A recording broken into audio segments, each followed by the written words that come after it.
설교의 제목, 너희 믿음이 어디 있느냐.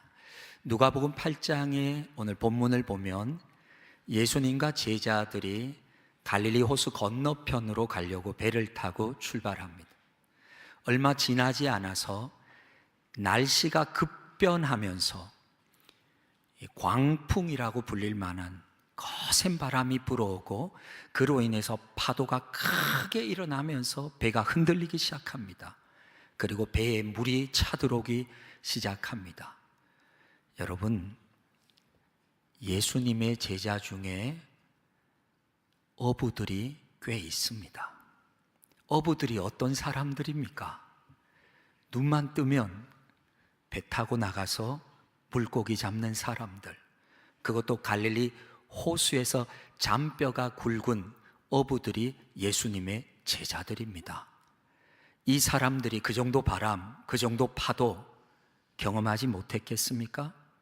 그런데 그날의 파도는 예전에 경험했던 것과는 비교할 수 없을 만큼 어부들인 밤낮 배를 타면서 바람을 이기고 파도를 이겨왔던 그들이 경험할 때도 목숨의 위협을 느낄 정도의 엄청난, 이대로 가다가는 배가 침몰하고 우리가 죽겠구나, 그런 상황까지 가게 됩니다. 그들은 마침내 달려와서 예수님께 소리치기 시작합니다. 그게 누가복음 8장 24절의 말씀입니다. 그러자 제자들이 다가와 예수님을 깨우며 소리쳤다. 스승님, 스승님, 우리가 죽게 생겼습니다. 잠에서 깨어나신 예수님은 바람과 파도를 꾸짖으십니다. 그러자 바람이 잦아들기 시작했고 파도도 잔잔해졌습니다. 거짓말처럼 배가 침몰할 정도의 그 상황에서 갑자기 호수는 잔잔해졌습니다. 너무나 놀라고 있는 그 제자들에게 예수님은 이런 말씀을 하십니다. 오늘 설교의 제목입니다. 너희 믿음이 어디 있느냐. 오늘 이것은 예배를 드리러 나온 여러분과 저에게 주님이 주시는 말씀입니다. 네 삶의 풍랑이 막 일어날 때 너의 믿음은 어디 있느냐. 그 지금 예수님이 우리에게 물으시는 겁니다. 풍랑으로 인해서 사람이 목숨을 잃을 뻔한 극한까지 치달았던 이 사건이 거짓말처럼 잦아들고 나자 이 사건의 본질을 예수님은 무엇으로 보셨느냐? 믿음으로 보신 겁니다. 여러분, 사람은요, 가까이 가면 가까이 갈수록 작아지는 게 사람입니다. 여러분이 대단한 예술인, 대단한 기업인, 과학자, 세계적인 지도자, 존경할 만한 엄청난 위인, 멀리서 보면 너무너무 대단해 보이지만 여러분이 점점 가까이 가서 아주 매일 만나고 매일 생활하면서 1년 동안을 여러분이 함께 지내게 되면 대부분의 사람은 이렇게 되겠죠. 실망이다. 생각보다 실망할 점이 너무 많네. 여러분, 사람이란 냄새 나고 사람이란 자신의 욕심이 감추어져 있고 다른 사람을 무시하려는 비인격적인 태도가 불쑥불쑥 나오며 사람이란 아무리 인격적으로 다듬어져 있다 할지라도 완벽한 존재가 아니기에 멀리서 볼 때마다 보다 가까이 가면 갈수록 작아지고 실망하게 돼요. 근데 여러분, 가까이 가면 갈수록 커지는 분이 계세요. 하나님이세요. 그 하나님은 우리가 그냥 하나님이시구나 이렇게 생각해요. 근데 그 하나님을 나의 20대에, 40대에, 60대에, 70대에 살아가면 살아갈수록 그 하나님을 알아가면 알아갈수록, 그 하나님을 경험하면 경험할수록 경이로운 분이 하나님이신 거예요. 더 큰 분이고, 내가 하나님을 몰랐구나, 내가 너무 내 생각 안에, 내 지식 안에, 내 경험 안에 하나님을 가두고 있었구나, 하나님은 정말 광대하시고 내가 상상할 수도 없는 분이시구나 하면서 하나님을 알아갈수록 가슴이 떨려오고 가까이 갈수록 두려워지는 분이 누구냐? 하나님이라고 하는 거예요. 제자들은 처음 예수님을 만나면서 랍비, 너무나 하나님의 말씀을 밝히 가르쳐 주시는 선생님으로 따릅니다. 그러면서 그 예수님이 질병을 고쳐주시자 치유의 능력을 가지고 계신 분으로 우러러보게 됩니다. 그런데 치유의 능력뿐만 아니라 5,000명을 베세다 들판에 앉게 하시고 하나님께 기도하신 후에 떡을 나누어 주시자 5,000명이 먹고도 남는 것을 보면서 이적을 행하시는 능력의 메시아라는 것을 보게 됩니다. 그리고 그들은 더 놀랍니다. 죽었던 나사로의 무덤 앞에서 죽음을 향해서 담대하게 나사로야 나오느라고 할 때에 그 나사로가 걸어 나오는 것을 보면서 경악하게 되죠. 도대체 이 예수님이란 분은 어떤 분이란 말인가? 제자들은 예수님을 경험할수록 그저 랍비가 아니고, 그저 치유하는 분이 아니고, 그저 이적을 행하는 분이 아니라 죽음을 넘어서는데 오늘 바람과 풍랑까지도 잔잔케 하시는 그분을 보면서 제자들은 예수님의 새로운 발견을 하게 됩니다. 그것이 누가복음 8장 25절입니다. 제자들은 두려움과 놀라움 속에서 서로 말했습니다. 이분이 도대체 누구시기에 바람과 물을 호령하시니 바람과 물조차도 이분께 복종하는가? 제자들은 지금 계속 예수님을 새롭게 발견하면서 그 예수님은 점점점 제자들에게 커지시는 겁니다. 경험할수록 더 놀랍고 경험할수록 더 커지는 이분의 능력은 어디에서 오는 것인가?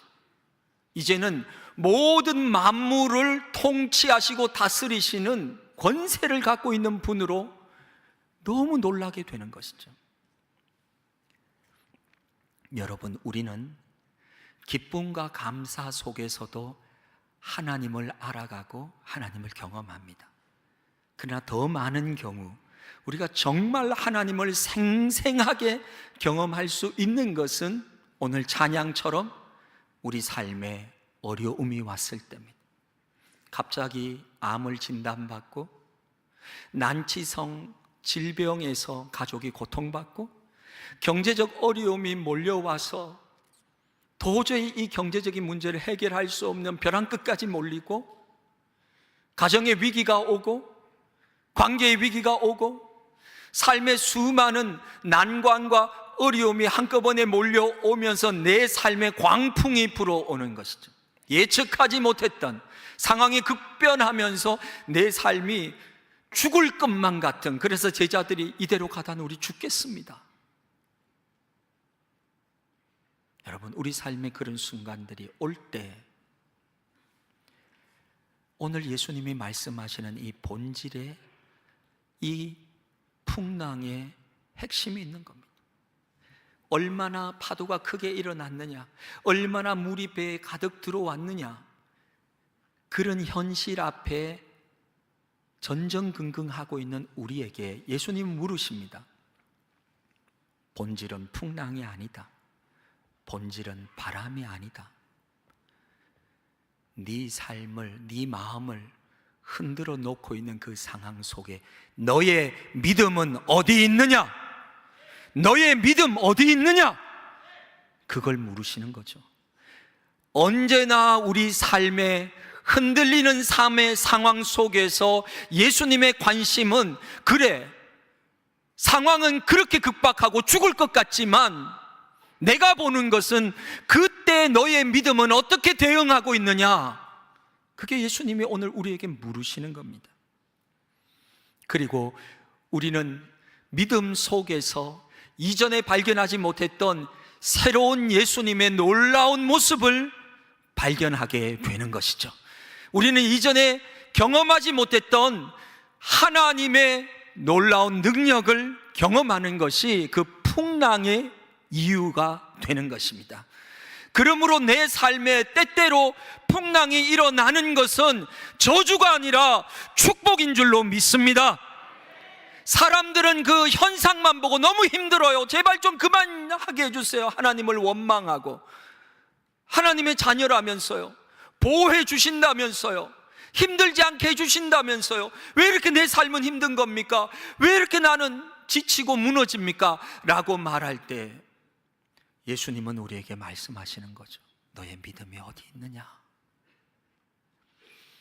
어떻게 믿음으로 고백하느냐에서 이 풍랑은 잦아들고, 그 사건을 통해 우리는 더욱더 경이롭고 놀라운 예수님을 경험하는 것이 우리 삶에 역경이 찾아오는 중요한 이유가 되는 것입니다.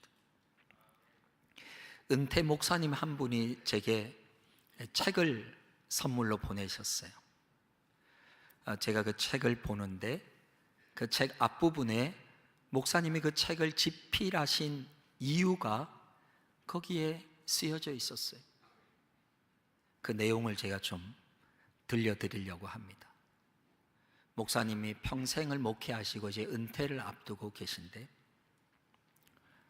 30년 이상을 그 교회에 매 주일마다 예배를 성실하게 참여하던 75세가 된 은퇴 집사님, 그 집사님 집을 방문해서 아마 예배도 드리고 이런저런 이야기도 나누셨겠죠. 그래 쭉 이야기를 하다 보니까 그 집사님이 자기 마음 속에 있는 이야기를 목사님께 털어놓은 거예요. 근데 그 이야기에 목사님이 충격을 받은 거예요. 그 이야기는 이런 거였어요. 목사님, 솔직하게 제가 성경을 머리로는 알지만 마음에 믿어지지가 않습니다. 성경이 안 믿어진다는 거. 아니, 교회를 띄엄띄엄 나오는 분들이 그런 말을 하면 그럴 수 있겠다, 띄엄띄엄 믿어지겠지, 그렇게 할 수 있어요. 30년 이상을 성실하게 교회를 다녔는데 성경 말씀이 안 믿어진대요. 천국이 있는지 믿어지지 않는데요. 목사님이 충격을 받은 거예요. 내가 30년 이상을 주일마다 설교했는데 도대체 내가 어떻게 설교를 했나? 그리고 목사님 생각한 거예요. 이런 분들이 혹시 이분만이 아니라 우리 교회에 혹은 한국 교회에 또 있지 않을까? 교회는 나오고 있지만 사실은 그 깊은 마음 속에는 믿어지지 않아서 고민하고 있는 이들이 있지 않을까? 그래서 믿음에 대한 책을 써야 되겠다. 그리고 그 책을 썼노라. 그렇게 거기에 쓰고 있는 겁니다. 혹시 이 이야기를 들으면서 저 이야기 나하고 좀 비슷한데, 그렇게 느끼시는 분 계십니까?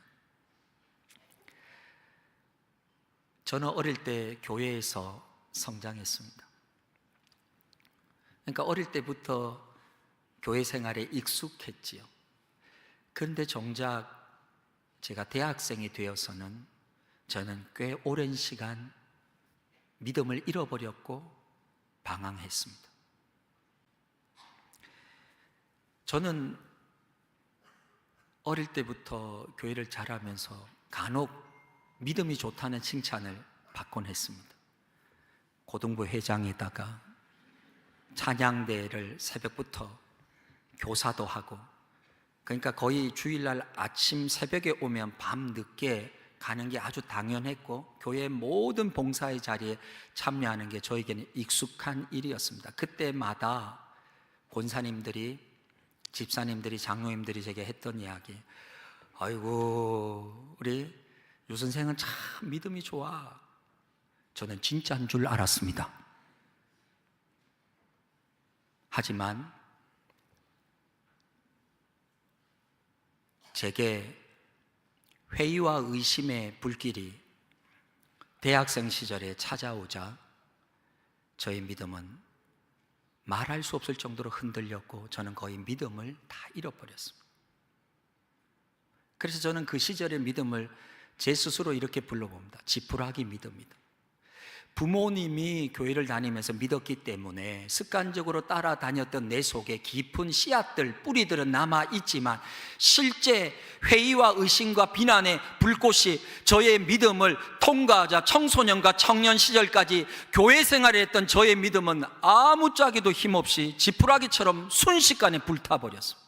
제게 남은 것은 성경의 신화적인 모든 것들과 예수라는 인간을 신으로 추앙하기 위해서 사람들이 편집하고 과장하고 포장해서 만들어 놓은 성경이 그런 글이라고 하는 그런 회의가 찾아오면서 도대체 성경 말씀이 믿어지질 않는 겁니다. 어릴 때부터 교회를 다녔던 사람이 성경 말씀이 안 믿어지자 믿음이 소멸되기 시작했어요. 급격하게 마음이 식었습니다. 차가워졌습니다.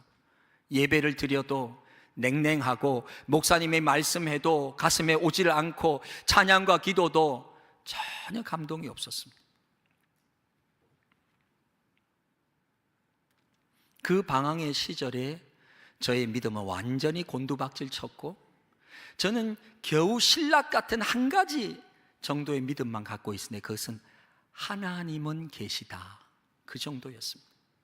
도대체 모든 것, 제가 예전에 믿어왔던 아멘했던 모든 것들이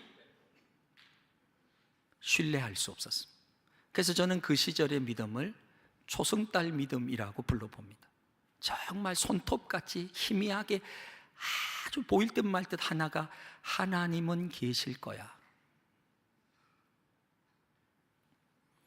그 시간들의 방황이 하나님이 저를 찾아오시는 인격적 만남의 은혜로 끝나면서 종지부를 찍으면서 저는 다시 하나님의 살아계심을 경험하고 그때부터 제게 일어난 첫 번째 큰 변화가 무엇이냐 하면 그렇게 믿을 수 없었던 말씀이 믿어지기 시작한 것이에요. 여러분, 믿는다라는 말보다 더 정확한 것은 믿어지는 것입니다. 내 이성, 내 노력, 내가 열심히 연구하고 분석하고 공부해서 믿는 것이 아니라 성령께서 우리 가운데 오셔서 모든 회의와 의심의 먹구름을 걷어주시고 정말 살아계신 예수님을 그리스도로 고백할 때에 내 안에 성령님이 그 말씀이 진리라고 증언해 주시는 것입니다. 누구든지 성령으로 아니하고서는 그리스도를 주시라 할 수 없느니라. 그리스도가 주님으로 고백될 때 말씀이 살아나기 시작했고 말씀이 믿어졌고 그 다음 훈련은 그 말씀이 제 삶 속에 실현되는 걸 보는 것이었습니다. 성경에 기록되어 있는 말씀이 저의 삶에도 하나하나 작은 사건들 속에서 이루어지는 것입니다. 그때 제가 계속 무릎을 치면서 진짜네? 진짜 일어나네? 진짜 이런 일이 성경뿐만 아니라 내 삶에도 일어나네? 그러면서 그 경험과 체험들은 말씀에 대한 흔들리지 않는 믿음들로 굳건해지기 시작했던 것이죠.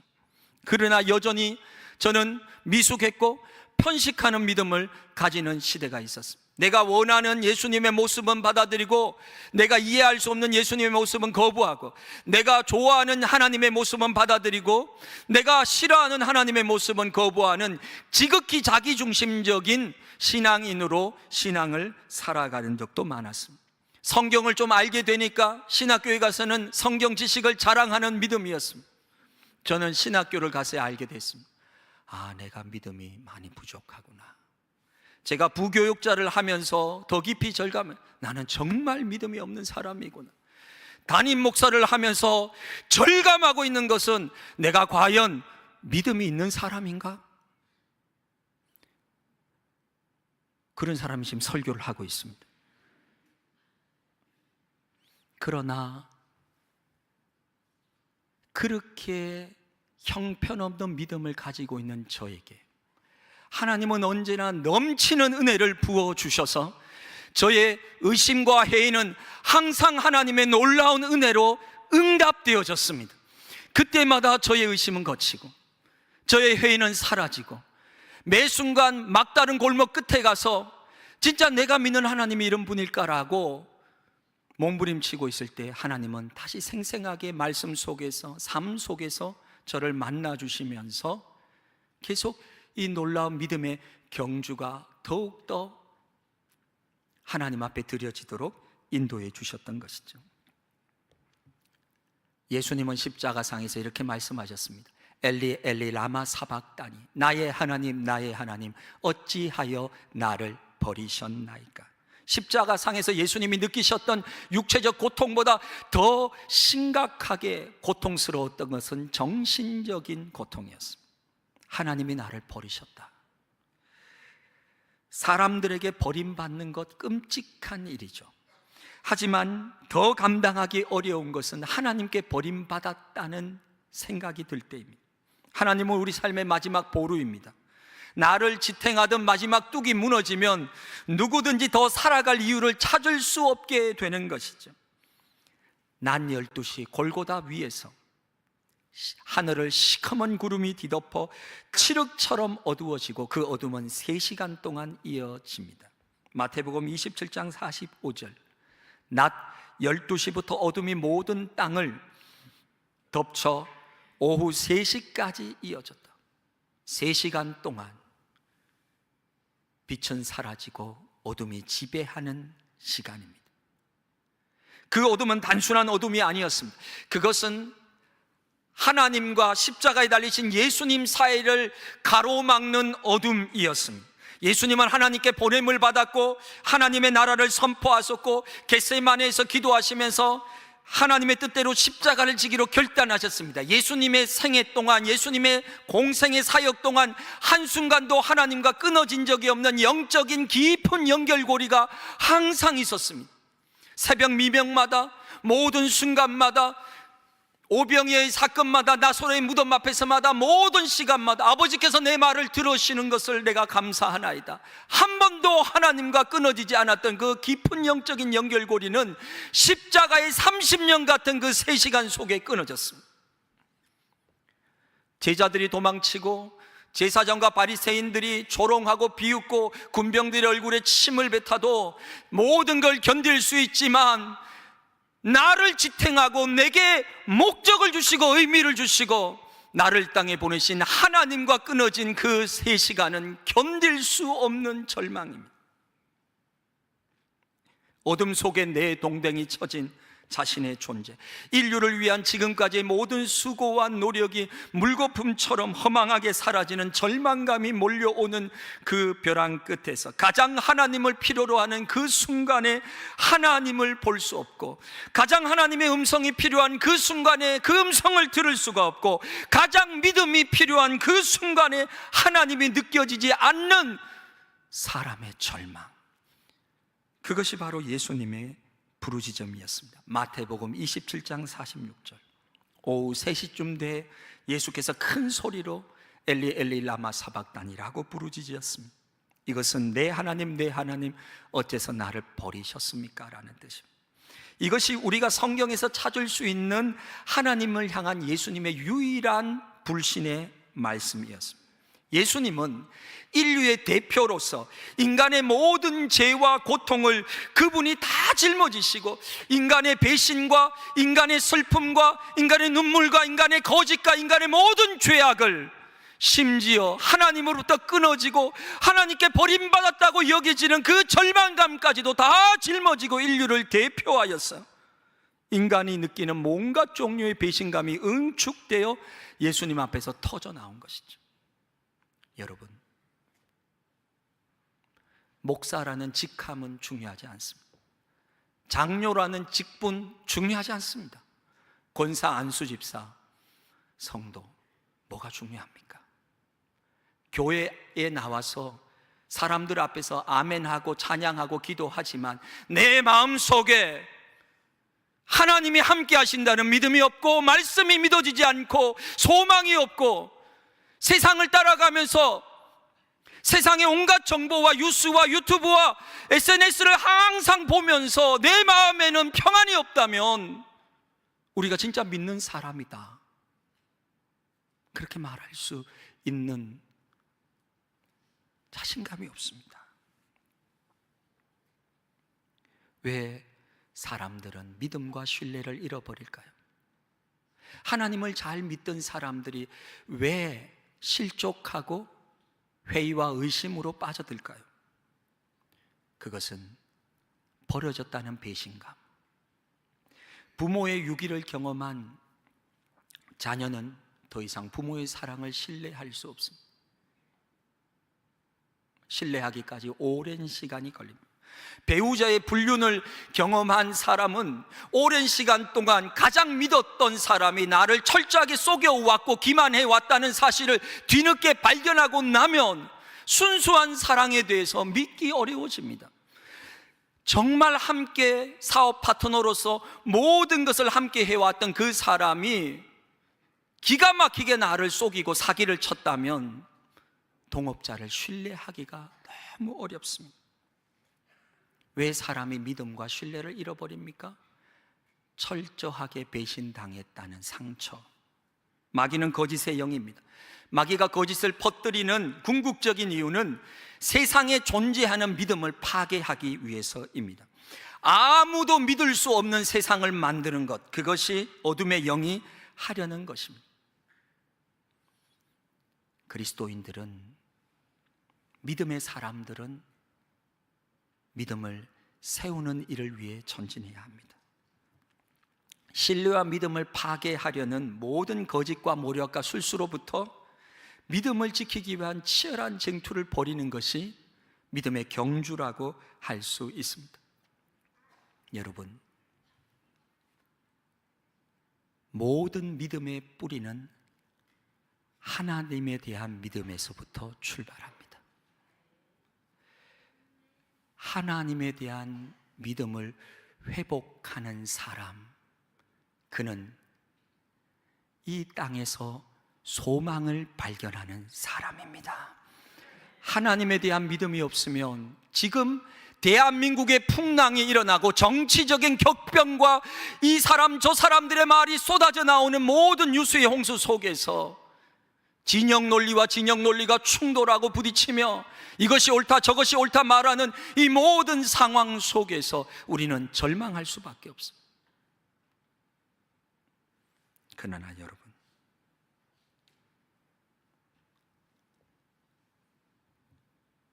하나님 그분이 계시기에 그분이 일어나셔서 말씀하시면 이 어마어마한 풍랑도 잠잠해질 것이라는 그분에 대한 진정한 신뢰와 믿음이 있다면 우리 마음에는 평안이 있을 것입니다. 왜 예수님이 제자들에게 그렇게 하셨습니까? 너희 믿음이 어디 있느냐? 제자들이 누구와 함께 그 배를 타고 있습니까? 예수님과 함께 타고 있습니다. 제자들은 예수님을 신뢰했습니다. 그러나 이 풍랑 속에서 예수님이 자신을 구원해 주실 거라는 믿음까지 이르지는 못했습니다. 하지만 예수님은 하나님에 대한 절대적인 신뢰로 그 배에서 평안을 누리고 계시는 분이십니다. 여러분, 우리가 왜 두려워하는지 아십니까? 우리가 왜 불안해하는지 아십니까? 우리가 왜 이렇게 전전긍긍하고 조급하고 어쩔 줄 모르고 분노가 치밀어 오르는지 아십니까? 하나님에 대한 절대적 신뢰가 있다면 풍랑 속에서도 평안이라는 선물을 하나님이 주십니다. 그러나 그 믿음이 없으면 제자들처럼 아우성치는 것입니다. 이리 뛰고 저리 뛰고 우리가 죽게 되었다. 우리 어떻게 하면 좋으냐? 방법이 없다. 이제 우리는 끝났다. 우리는 절망이다. 여러분, 이것은 믿음이 없는 사람들이 보여주는 대표적인 행동들입니다. 이렇게 설교하는 제가 많이 보여줬던 모습입니다. 머리로는 알지만 다시 내 삶에 풍랑이 다가오면 하나님을 신뢰하기보다 막 이리 뛰고 저리 뛰고 동분서주하면서 현실적인 대안이 없냐고, 해결책이 없냐고, 하나님 앞에 무릎 한번 꿇지 않고 하나님 앞에 어떻게 해야 되냐고 한번 묻지도 않고, 하나님의 자녀라고 하면서 말씀 한번 펼쳐서 하나님의 마음을 구하지도 않고, 오직 그 상황에 완전히 빠져서 매몰되어져서 이 상황만 어떻게든 해결해 보려고 이렇게 저렇게 달리면서 풍랑 속에서 나는 죽게 됐다고 소리치고 있는 제자의 모습이 여러분과 저의 모습이었을 것입니다. 오늘 예수님은 그런 우리에게 지금 물으시는 겁니다. 너희 믿음이 어디 있느냐? 그리고 예수님은 그 풍랑을 잠잠케 하십니다. 여러분, 오직 한 가지만 기억하시면 좋겠습니다. 우리가 믿는 예수 그리스도는 내 삶의 풍랑을 잔잔케 하시는 능력을 가진 분이심을 믿습니다. 그분이 말씀하시면 이 모든 것들이 잠잠케 되는 능력을 그분은 갖고 계십니다. 그러므로 그분을 의지하십시오. 그분을 신뢰하십시오. 그분의 말씀을 묵상하십시오. 그분이 여러분에게 하시는 음성에 귀 기울이십시오. 그분께 기도하십시오. 거기에서 다시 한 줄기 희망이 죽음의 풍랑에서 우리 삶에 비치게 될 것입니다.